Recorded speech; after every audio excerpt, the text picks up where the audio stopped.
আমরা একমাত্র ভয় পাই কার কাছে? আল্লাহ ছাড়া আমরা কারো কাছে ভয় পাই না। হে মালিক, তুমি আমাদের রক্ষাকারী, তুমি আমাদের রিজিক দাতা।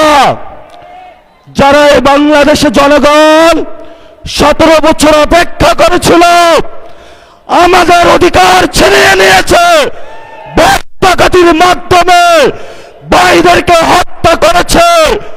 আরশের মালিক তোমার মালিকের বিচারে আমরা বিচার রেখে গেলাম, তুমি তাদের দৃষ্টান্তমূলক শাস্তি বাংলার মাটিতে জনগণের সামনে করবে। আমরা আজকে তোমার মসজিদের সামনে বিচার রেখে গেলাম। বাংলাদেশের মানুষ হতাশ হবেন না। লা তাহজান ইন্নাল্লাহা মানা, আল্লাহ আমাদের সাথে আছেন, শক্তিমান, ভয় নাই, জয় করব আমরা ইনশাআল্লাহ। দ্বিগুণ হয়ে পারলাম।